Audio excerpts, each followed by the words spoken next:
Será que existe algum jeito fácil de dar uma má notícia para alguém?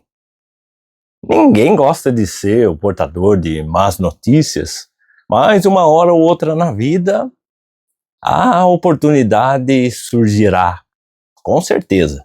E se essa notícia for para alguém que você não conhece muito bem, é até mais fácil. Mas quando é para alguém que você ama, aí fica difícil. Como quando você tem que dar notícia para sua mãe que a sua nota na escola não foi lá aquelas coisas. Ou dizer para sua namorada que você vai entrar para um seminário. Ou até mesmo perder a aliança da sua esposa. Essa eu vou contar lá no final. E é exatamente esse tipo de comportamento que vamos explorar no capítulo 18 de Dom Casmurro. Eu sou o Edwin Junk, o explorador de comportamento humano nos clássicos e na vida. Afinal de contas, os clássicos falam mais da gente do que a gente pode imaginar. Vamos passar a limpo? Capitu e Bentinho estavam na sala da casa de Capitu. Capitu estava doida para saber o que estava tanto afligindo o Bentinho. Bentinho contou para ela que iria para o seminário pela conversa que tiveram na casa deles. Capitu ficou branca como cera. Do tipo, não acredito. Esse é o impacto que pode causar quando você dá uma má notícia para alguém.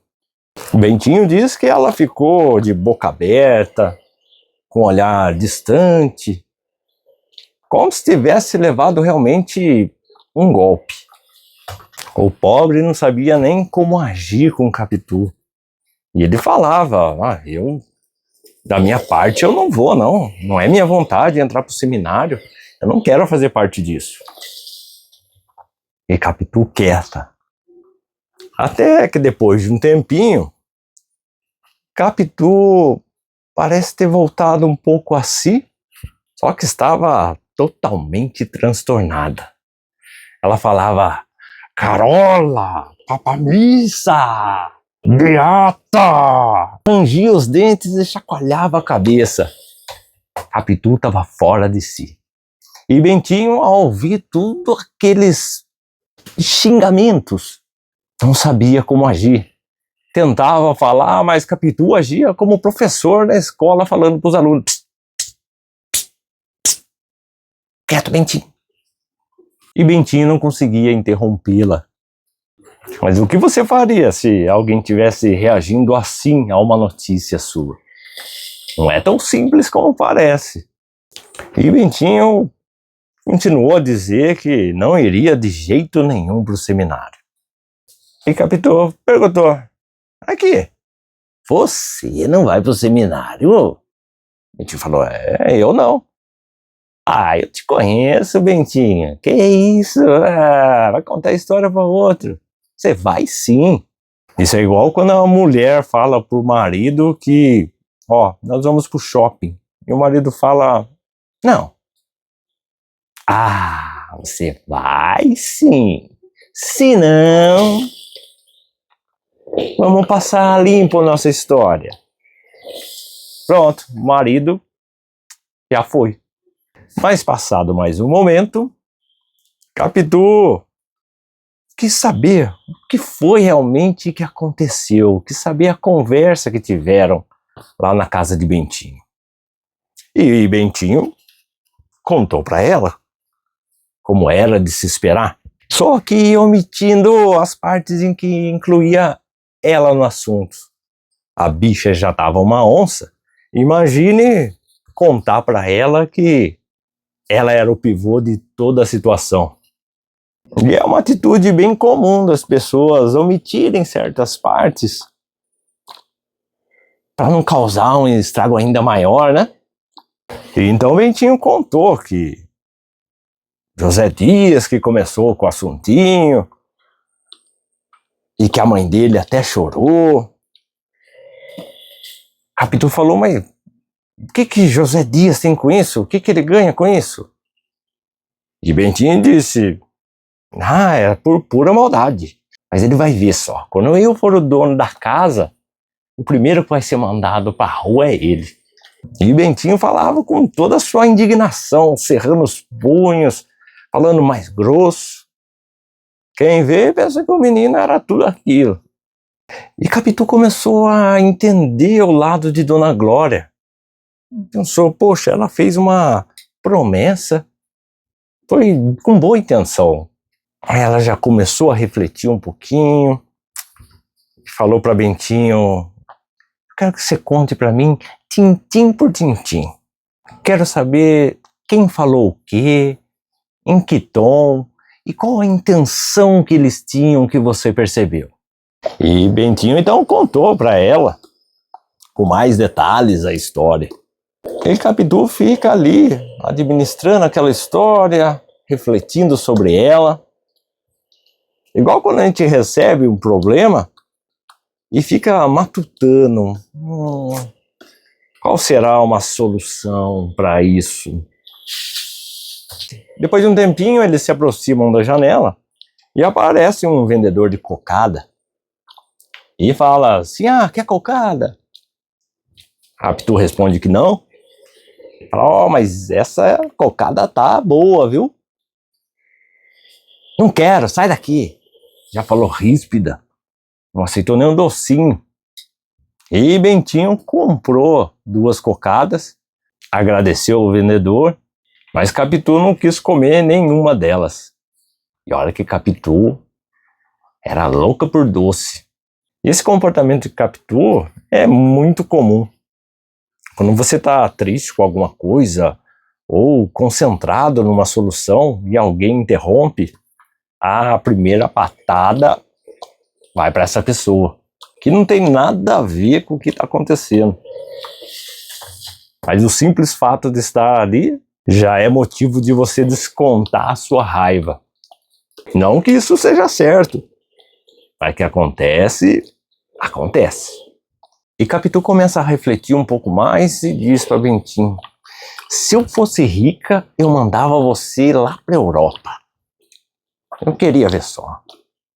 E Bentinho então fala que Capitu tinha esses pensamentos atrevidos. E esse, bem menos do que os que estariam por vir.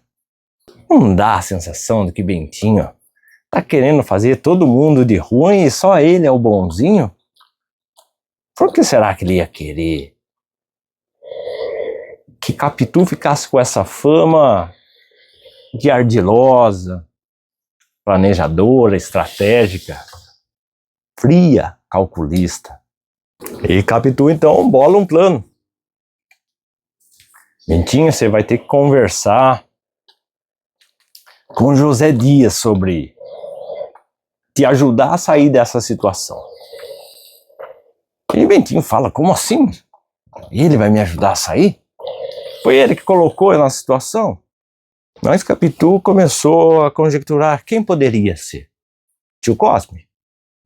Tio Cosme é um boa-vida, gosta de você, é contra isso provavelmente, de você ir para o seminário, mas ele não moveria uma palha para se indispor com a sua mãe. Prima Justina já é melhor que ele, mas também duvido que metesse o bedelho. Padre Cabral, sim, seria uma autoridade. Mas como padre, ele ia puxar sardinha pro lado da igreja. Não iria querer perder um membro da igreja. E sua mãe escuta bastante o José Dias. Apesar dele ser o agregado, ela gosta dele e tem confiança. Se você chegar com o jeitinho certo nele, ele vai te ajudar. Mas você tem que elogiar, mas falar firme, para ele entender que é você que vai assumir, depois de um tempo, todas as propriedades. E Bentinho fala: ah, tudo bem, eu vou conversar com José Dias. E Capitu relembra: mas tem que ser nesses termos. Será que Bentinho conseguirá falar com José Dias nos termos propostos por Capitu? É algo que a gente vai ver nos próximos capítulos. E essa situação de dar uma má notícia para Capitu me lembrou de um fato que ocorreu há uns anos atrás. Meu filho, Telzinho, vinha ao mundo. Era o dia do nascimento dele, ele foi apressadinho, chegou antes da hora. E como era emergência, nós não estávamos preparados. Minha esposa foi entrar para o centro cirúrgico e fez questão de deixar comigo a aliança e um colar que ela tinha. E ela deixou comigo porque ela disse, é mais seguro ficar com você do que deixar aqui no hospital à vista de todo mundo. Você não sabe se vai ter mais alguém no quarto, coisa desse tipo. E eu peguei e coloquei no bolsinho da minha carteira, no porta-moeda. Passados 2 dias tivemos alta e voltamos para casa. Eu tive que fazer a correria de cartório, plano médico, todas essas burocracias. E assim que voltei dessa correria, falei, vou pegar a aliança dela para dar para ela. A hora que eu pus a mão no bolsinho, cadê? Sumiu. Eu falei, não vou nem contar para ela já. Já liguei nos lugares que eu tinha ido, perguntando se alguém encontrou alguma aliança e um colar. E todos disseram que não. Voltei a pé um certo trecho do caminho, procurando no meio-fio se lá estava a aliança e o colar. Mas não achou. Voltei para casa, andando devagarinho, só pensando como é que eu vou explicar isso para ela. Bom, não teve jeito. Por mais que eu andasse devagar, uma hora eu tive que chegar em casa. Falei, eu que rapidinho com ela. Meu amor, perdi sua aliança. O quê? Perdi sua aliança. E seu colar. Assim como o Capitu, ela ficou branca como cera. Mas não ficou nem tanto tempo pensativa, já veio com perguntas para mim. Como assim? Onde você perdeu? Onde você foi? Você já foi ver com tal fulano? Me encheu de perguntas. E eu não sabia o que fazer, só deixava ela falar. Igual o Bentinho fez com o Capitu. Por fim, eu falei para ela, entendo a sua revolta e não tenho o que eu possa fazer que possa compensar tudo isso. Sinto muito. O que é material, a gente recupera mais para frente. Mas veja só, pelo menos nós temos o nosso pequenininho aqui em casa. Tivemos uma perda, mas um grande presente também. Não colou muito bem isso daí, né? Porque não tem o que você fazer numa situação dessa. Ainda mais que esses objetos tinham um grande valor sentimental para ela. Mas a vida é assim. E eu revi nesse capítulo de Dom Casmurro, eu revivi esse meu momento. E quantas histórias podemos viver ou reviver quando lemos um clássico como esse? Você já teve uma situação como essa, em que teve que dar uma má notícia para quem você ama? Coloca aqui nos comentários qual foi a artimanha que você utilizou para amenizar esse momento. Te vejo no próximo capítulo. Tô só de zóio.